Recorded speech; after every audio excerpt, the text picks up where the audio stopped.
จอยนะครับนครไปเจอบ่อยที่สุดเว็บไอ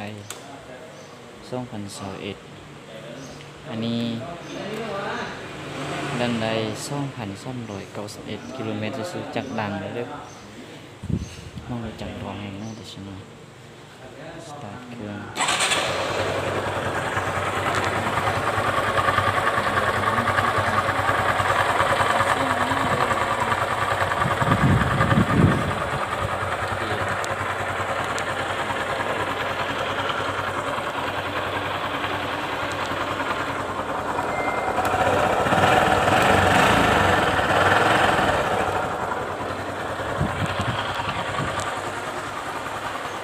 เป็นล้อแม็กนะครับนี่เลยวันนี้ก็มาแก้ไขช่องจักร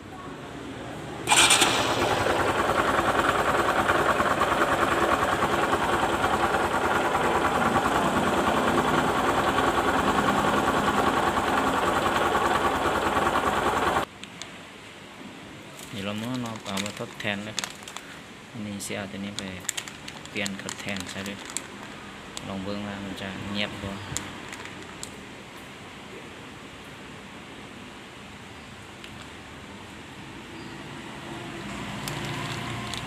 เขาลูกเบี้ยวเลยเขาเป็นเขาลูกเบี้ยว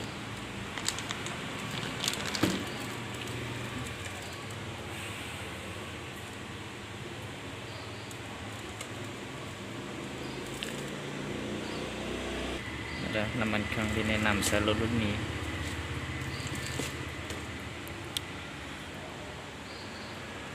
รหัสมัน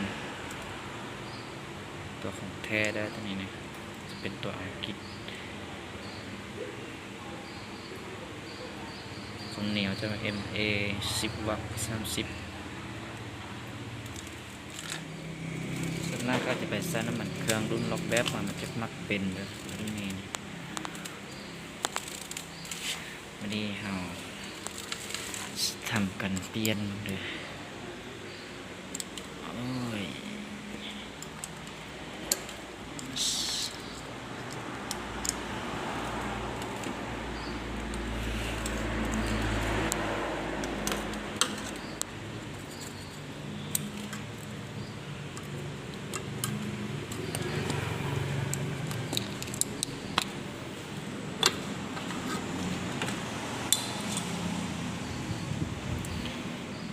ข้างใน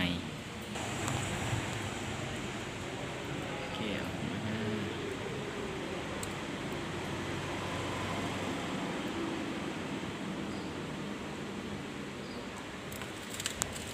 มากมันเลยตัวนี้ไม่ตรงกับตัวนี้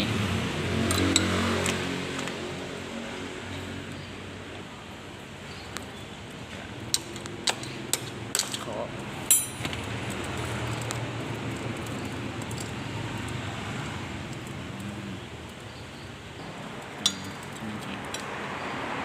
ใครนอกเบอร์สิบ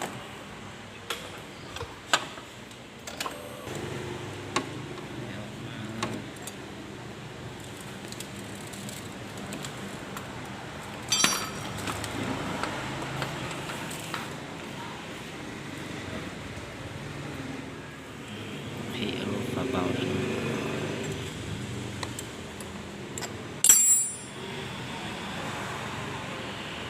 มันรูปเขารูปเบลเช็คแล้วนี่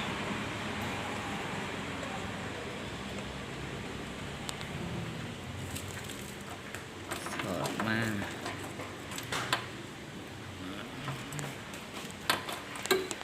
นี่จริงๆมันเชื่อจะมันต้องเอาตัวใหม่ไปทดแทนใช่ไหมเบิ่งเราสิติดจับให้ฟังเด้อว่ามันเงียบหรือไม่เงียบ